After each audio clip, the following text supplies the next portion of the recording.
محمدا عبده ورسوله صلى الله عليه وعلى آله وأصحابه ومن اهتدى بهديه واستنى بسنته إلى يوم الدين وسلم تسليما كثيرا أما بعد. Ikhwan dan akhwat, kaum muslimin, kaum muslimat, rahimani wa rahimakumullahu jami'a. Puji dan syukur alhamdulillah kembali kita ucapkan untuk Allah salawat beserta salam. Semoga senantiasa dilimpahkan oleh Allah untuk junjungan dan panutan kita Nabi Allah yang mulia Muhammad sallallahu alaihi wasallam. Ikhwan dan akhwat, kaum muslimin, kaum muslimat, rahimani wa rahimakumullahu jami'a.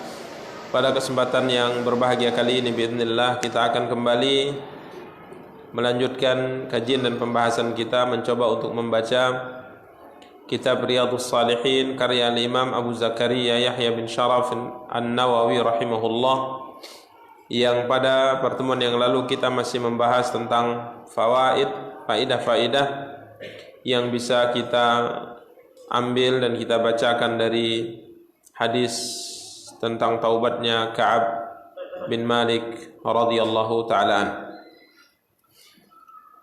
Di mana ikhwani kaum muslimin wa akhwati kaum muslimat yang dimuliakan dan dirahmati oleh Allah Subhanahu wa taala, pada pertemuan yang lalu kita telah menjelaskan tentang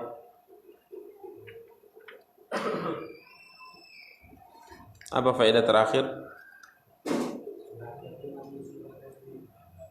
Berhati-hati dengan musuh.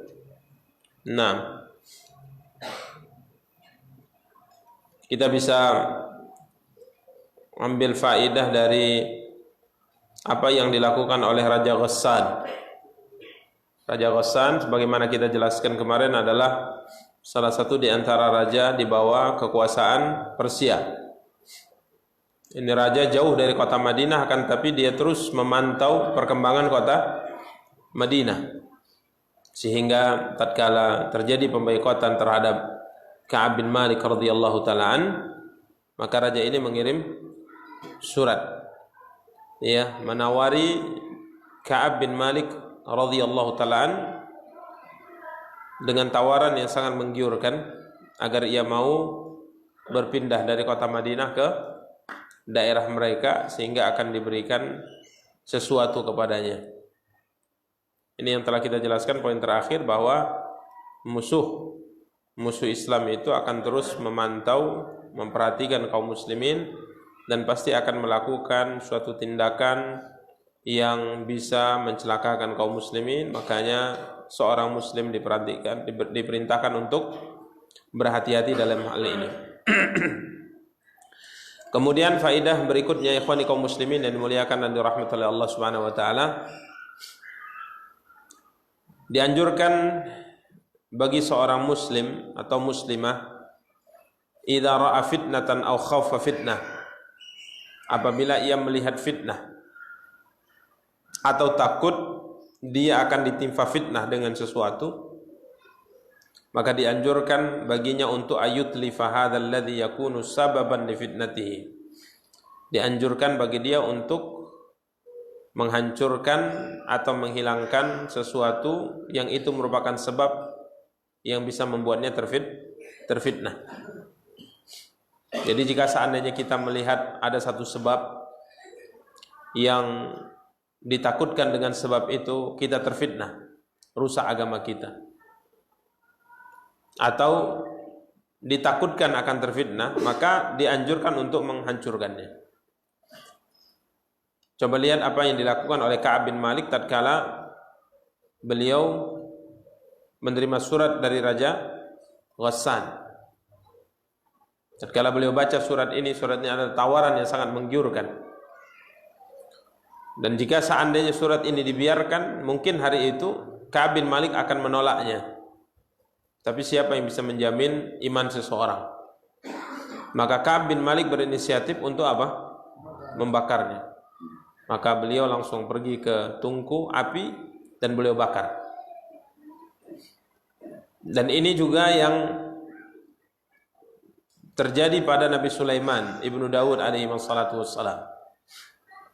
Dengan apa yang difirmankan oleh Allah Subhanahu wa taala dalam surat Shad ayat 32 dan 33. Yang kita nukilkan ini salah satu di antara tafsir ya, ada dua tafsir yang dijelaskan oleh para ulama. Tapi kita akan sebutkan salah satu di antara tafsir, dan ini merupakan tafsir jumhur al-mufassirin. Mayoritas ahli tafsir berpendapat dengan pendapat ini. Allah Subhanahu wa taala bercerita tentang Nabi Sulaiman bin Daud alaihi wassalatu wassalam. Allah berfirman,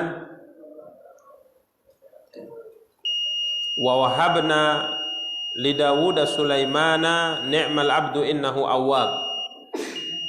Idh urida 'alaihi bil 'ashiyyi as-safinatul jiyad." Allah Subhanahu wa taala bercerita tentang Nabi Sulaiman bin Daud alaihi wassalatu wassalam. Ingatlah ketika dipertunjukkan kepadanya kuda-kuda yang tenang, safinatul jiyad, kuda-kuda yang tenang. Yang dimaksud dengan kuda yang tenang ini adalah tenang tatkala ia berhenti. Kuda yang tenang tatkala ia berhenti biasanya adalah kuda tatkala berhenti dia angkat sebelah kakinya. Ini kuda yang paling bagus ini.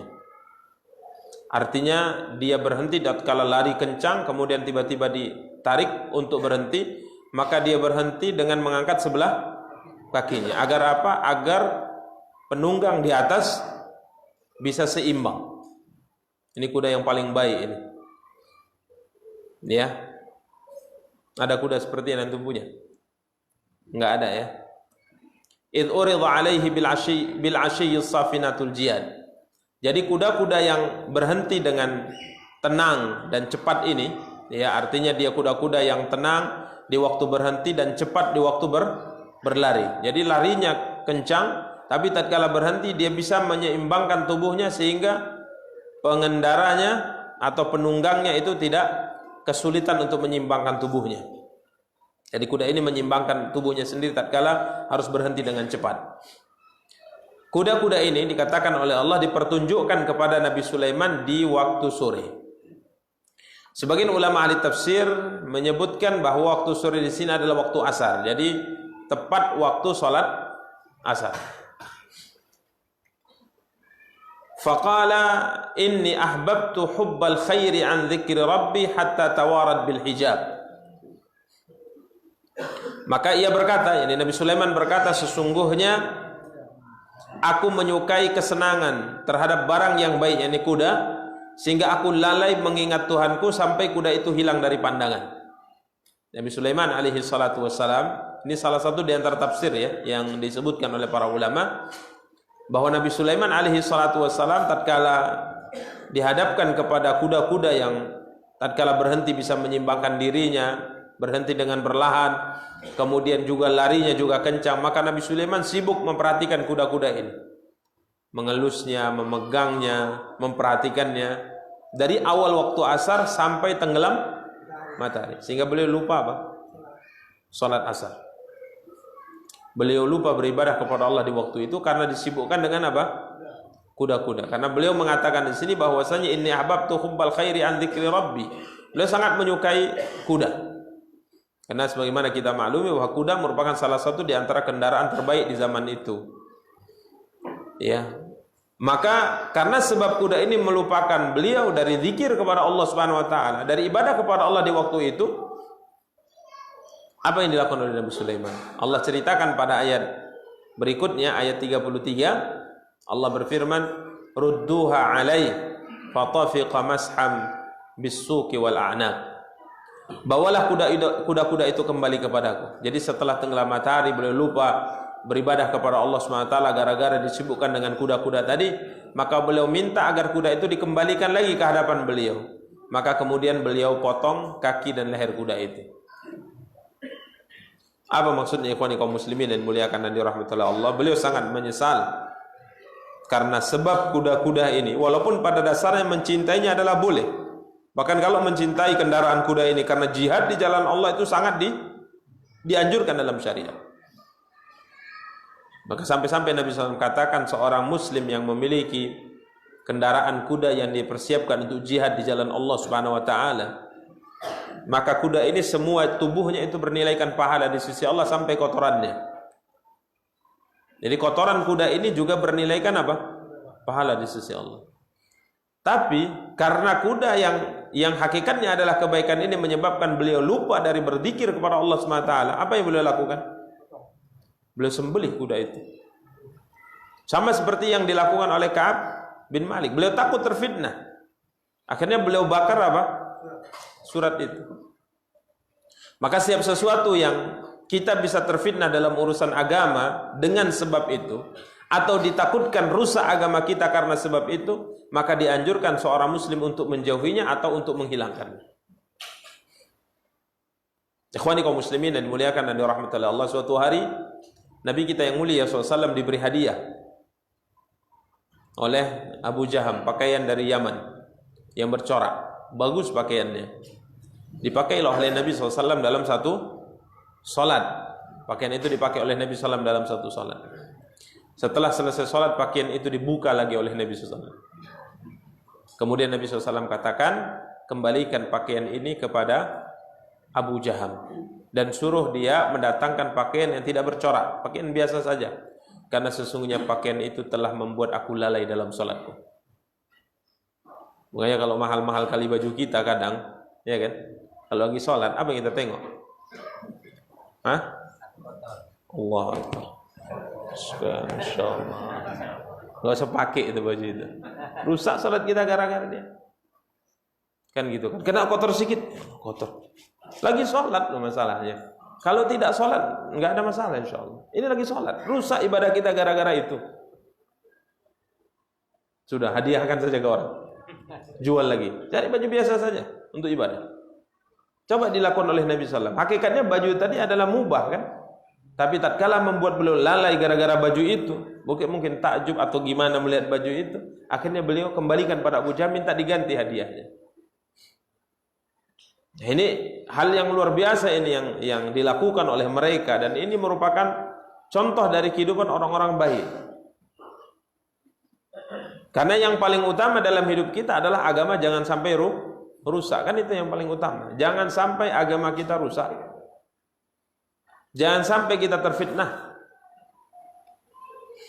Karena ya ikhwani kaum muslimin wa akhwati kaum muslimat yang dimuliakan dan dirahmati oleh Allah Subhanahu wa taala, beliau mengatakan fal muhim annaka idza ra'aita syai'an min malika yasudduka an dzikrillah fa'ab'idhu anha bi ayyi wasilatin takun hatta la yakunu sababan li ilhaika an dzikrillah.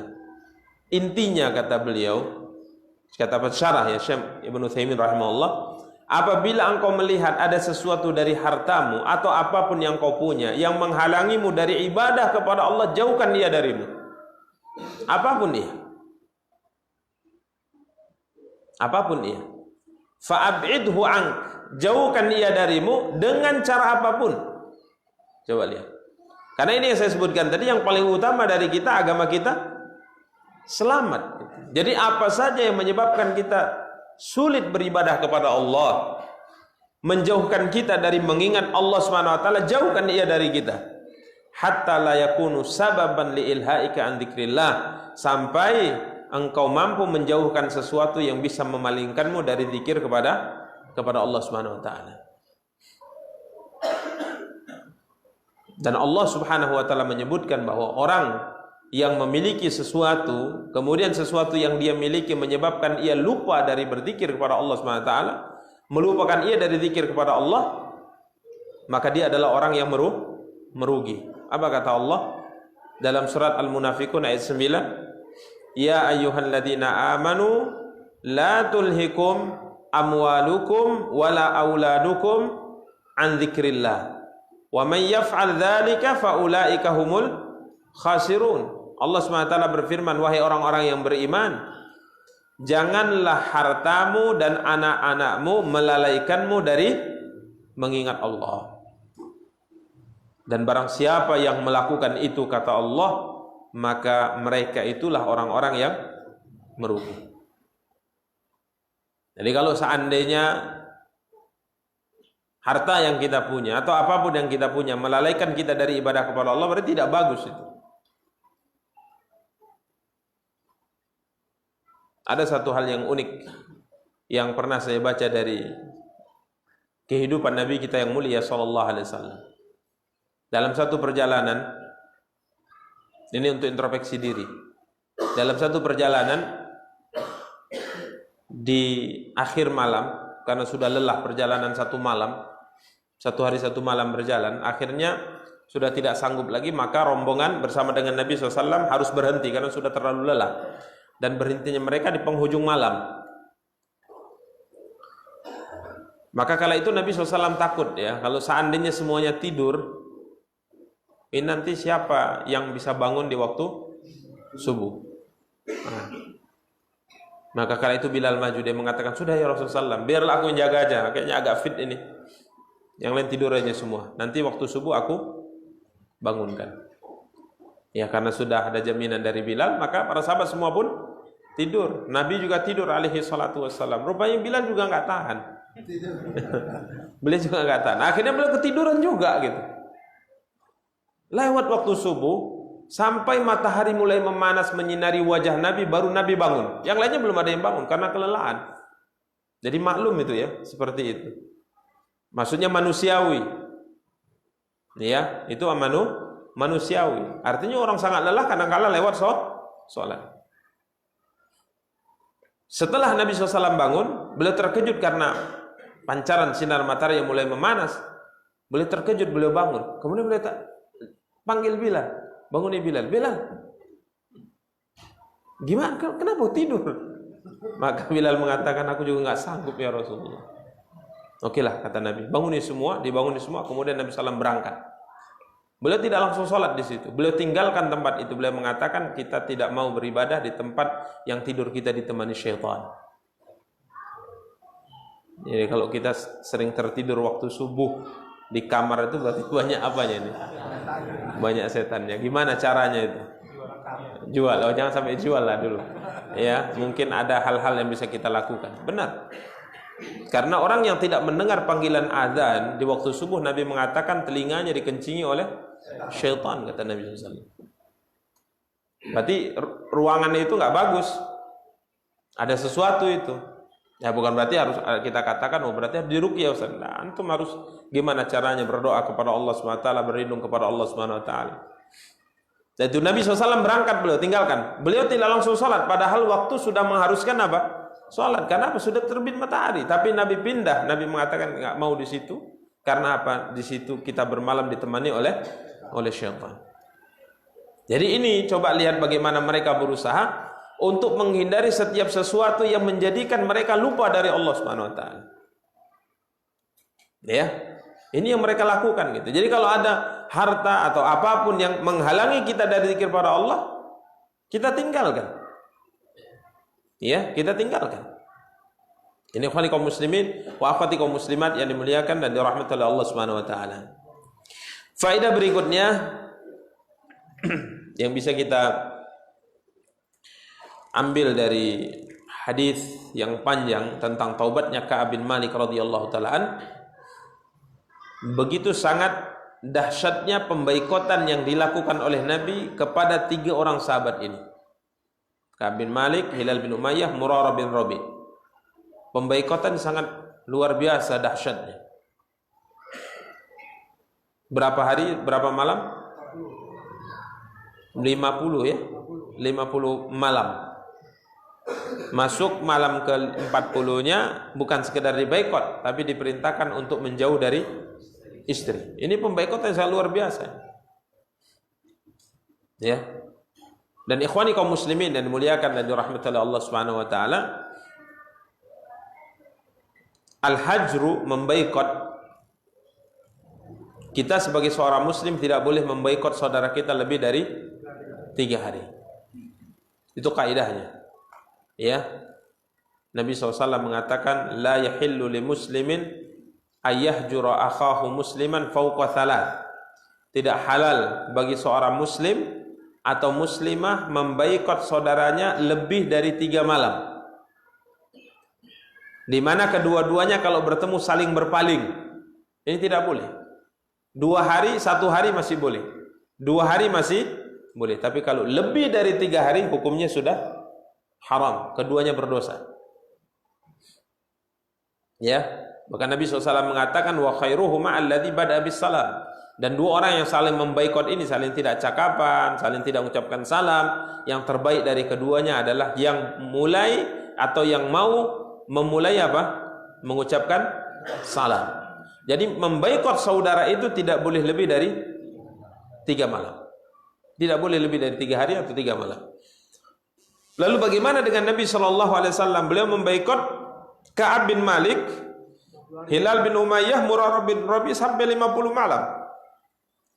Ya, ini bagaimana? Para ulama mengatakan kalau untuk urusan dunia tidak boleh lebih dari 3 malam. Tapi kalau urusan agama itu tergantung maslahat. Ya, jadi kalau urusan agama tidak apa-apa. Baikot lebih dari 3 malam. Kalau untuk urusan agama. Ini yang terjadi kan karena urusan agama, karena Ka'ab bin Malik radhiyallahu ta'ala dan 2 orang temannya itu meninggalkan kewajiban. Boleh dibaikot lebih dari 3 malam. Tapi kalau karena urusan bisnis, dia menipu kita atau dia menzalimi kita, pembaikotan tidak boleh lebih dari 3 malam, termasuk antara suami istri. Jangan sampai kita di rumah tangga saling membaikot. Tidak mau cakapan lebih dari 3 malam karena urusan apa? Urusan dunia. Tapi kalau untuk urusan akhirat ini dibolehkan. Namun perlu diperhatikan kalau untuk urusan agama, pembaikotan itu tidak boleh disamaratakan antara satu orang dengan yang lainnya. Artinya kadangkala ada orang yang bisa dibaikot karena tujuan membaikot seorang dalam urusan agama supaya dia kembali atau bertaubat. Tapi kalau perkiraannya tidak bisa bertaubat, malah dia menjauh dari kebenaran, anti dari kebenaran, baiknya itu jangan dibaikot. Malah didekati. Kita berlemah lembut kepadanya, jangan malah dijauhi. Karena tujuan pembaikotan dalam urusan agama agar saudara kita bisa kembali kepada kebenaran. Tapi kalau dalam pembaikotan dia malah jauh dari agama, berarti baikot tidak diperintahkan atau tidak disyariatkan dan tidak dibolehkan. Coba lihat dalam kasus ini, Nabi hanya membaikot berapa orang? 3 orang dibaikot oleh Nabi SAW. Karena memang maslahat bagi ketiganya untuk dibaikot, sehingga mereka benar-benar taubat, sehingga benar akhirnya Allah turunkan ayat yang menerima taubat mereka. Adapun yang lainnya ada satu yang dibaikot, enggak ada, semuanya dia apa? Dimaafkan oleh Nabi SAW. Ini ikhwani kaum muslimin wa akhwati kaum muslimat yang dimuliakan dan dirahmati oleh Allah. Jadi kita lihat bagaimana kerasnya pembaikotan yang dilakukan oleh Nabi SAW kepada mereka. Tidak ada seorang pun sahabat di kota Madinah, laki-laki perempuan, yang boleh berkomunikasi dengan 3 orang ini. Tidak boleh bicara. Salam pun tidak boleh dijawab. Ya, kita kemarin telah bacakan ya bagaimana Abu Qatadah yang itu adalah sepupu terdekatnya Ka'ab ditanya juga dia. Setelah dipaksa sampai bersumpah dulu ditanya, jawab itu pun Allah wa rasuluhu a'lam. Itu saja jawabannya. Ini luar biasa ya. Sampai malam ke-41-nya mereka diperintahkan untuk menjauh dari istri-istri mereka. Ini faedah berikutnya. Faedah selanjutnya, ikhwani kaum muslimin dan muliakan dan dirahmati oleh Allah, perkataan seorang suami kepada istrinya, ya, perkataan seorang suami kepada istrinya, yakni ucapan sebagaimana dilakukan oleh Ka'ab bin Malik radhiyallahu ta'ala.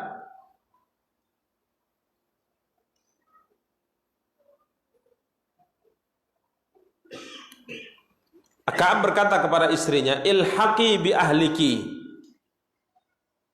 pulanglah ke rumah keluargamu. Ucapan ini bukan ucapan talak. Ucapan ini bukan ucapan talak. Kecuali kalau seandainya sang suami mengucapkan ucapan ini niatnya adalah talak, maka jatuh talak. Jadi ucapan talak itu ada 2 ya. Yang pertama ucapan cerai yang sharih, yang jelas, yang seorang tatkala mendengarnya tidak memahami kecuali cerai. Contoh misalnya dalam bahasa kita, kamu saya cerai, kita cerai, kita pisah. Ya. Ini adalah kata-kata yang tidak dipahami kecuali apa? Cerai. Dalam bahasa Arab, kalimat talak dan semua kalimat yang terjadi perubahan dalam kata talak. Contoh misalnya anti taliqah, anti mutallaqah, talaqtuki, ana utalliquki. Ini kalimat-kalimat yang kalau diucapkan maka tidak dipahami kecuali cerai. Ini ikhwan, niat cerai atau tidak niat cerai dalam mengucapkannya, maka cerai jatuh. Mau gurau atau serius, jatuh apa? Talak. Contoh kadang-kala suami ingin main-main, ini bergurau dengan istrinya.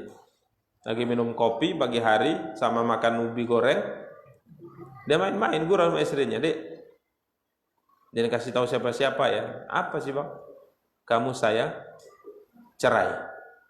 Astagfirullah, kata sang istri. Enggak, abang gurau aja. Jatuh satu itu. Jatuh satu. Nabi mengatakan salasun hazluhun najiddun wa jidduhun najiddun. Ada 3 perkara seriusnya dianggap serius, guraunya dianggap serius dalam hukum. Yang pertama talak, nikah, rujuk. Ya. Talak ini kalau main-main antum sama istri antum mengatakan, "Dek, kita cerai." Walaupun gurau, walaupun tidak diniatkan, hanya sekedar untuk membuat kejutan, jatuh satu talak. Nikah juga, ya, nikah itu walaupun gurau, apabila terpenuhi syarat dan rukunnya, maka nikah itu dinyatakan sah.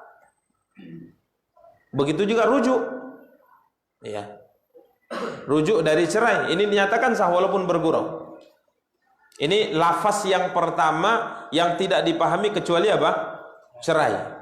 Ya, saya ceraikan kamu, kita bercerai.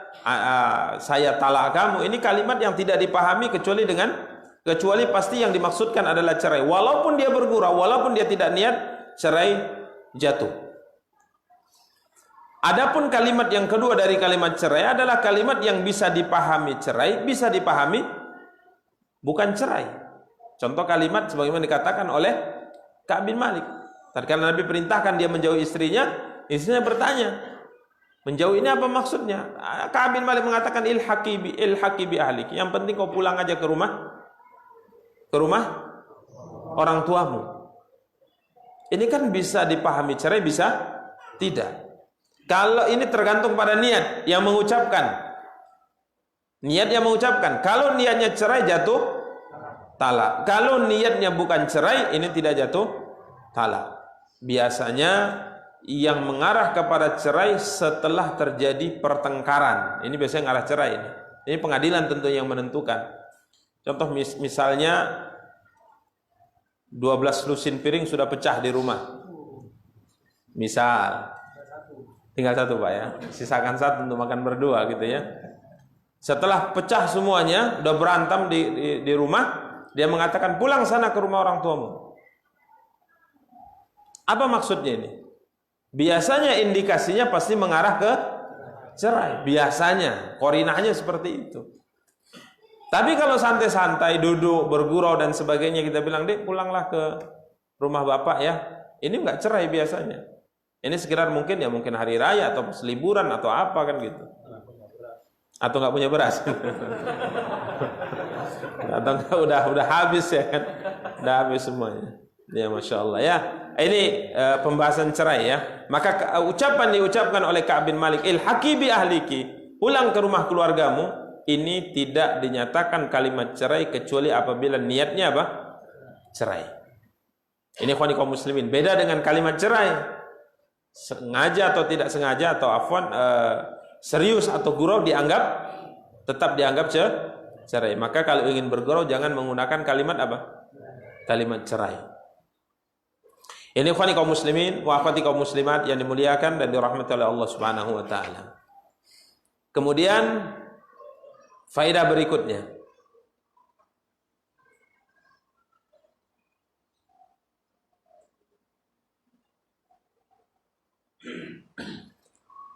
Bolehnya kita menceritakan tentang keadaan seseorang di saat kita bertanya. Di saat kita bertanya atau meminta jawaban dengan pertanyaan yang kita ajukan. Hukum asalnya ya ikhwan, menceritakan orang lain ini kan ghibah. Menceritakan tentang keadaan orang lain yang dia tidak senang itu diceritakan kepada orang lain, itu termasuk ghibah. Namun kalau seandainya kita bertanya kepada seseorang untuk mengetahui jawabannya, maka boleh kadangkala kita menceritakan tentang keadaan orang lain, sekalipun orang yang kita ceritakan itu tidak suka kalau itu diceritakan. Coba lihat di sini, istrinya Hilal bin Umayyah. Tatkala Nabi SAW melarang mereka untuk bersama dengan para suami mereka, diperintahkan untuk pisah sementara, maka di sini istrinya bercerita tentang keadaan suaminya, itu Hilal bin Umayyah. Dia mengatakan, ya Rasulullah, sesungguhnya dari semenjak engkau boikot beliau, maka beliau tidak melakukan apapun. Kerjanya setiap harinya selalu apa? Menangis. Artinya tidak pernah mendekati istrinya lagi. Dari semenjak pemboikotan pertama sampai 41 malam tidak pernah mendekati istrinya. Maka dia minta izin, bolehkah aku? Dia adalah seorang yang sudah tua, yang kalau seandainya aku pulang ke rumah keluargaku, siapa yang akan mengurusi dia? Makannya, minumnya, pakaiannya, segala kebutuhannya, siapa yang mengurusi? Aku minta izin untuk tetap di rumah. Kemudian diceritakan suaminya ini seperti ini, seperti ini. Padahal hukum asalnya ini apa ini? Ghibah. Tapi tidak mengapa, karena di sini diceritakan karena beliau, wanita ini, istri ini sedang bertanya tentang sesuatu kepada siapa? Kepada Nabi sallallahu alaihi wasallam. Karena ada 6 keadaan. Ya, ada 6 keadaan yang seorang tatkala menceritakan orang lain kepada orang lain itu bukan termasuk ghibah. Ada 6. Ada 6, salah satu di antaranya ini, menceritakan orang lain dalam meminta fatwa. Dalam meminta apa? Fatwa. Contoh misalnya, Syekh, saya punya tetangga yang jahat kali, si fulan orangnya. Bagaimana sikap saya kepadanya? Ini kan ghibah sebenarnya. Tapi ini tidak mengapa, karena di sini ia ingin mengetahui apa? Hukum, atau dia sedang meminta fatwa. Ya, wallahu taala alam. Sudah masuk waktu, kita lanjutkan insyaallah pada pertemuan yang akan datang. Kita cukupkan. Subhanakallahumma wa bihamdika asyhadu an la ilaha illa anta astaghfiruka wa atubu ilaika. Wassalamualaikum warahmatullahi wabarakatuh.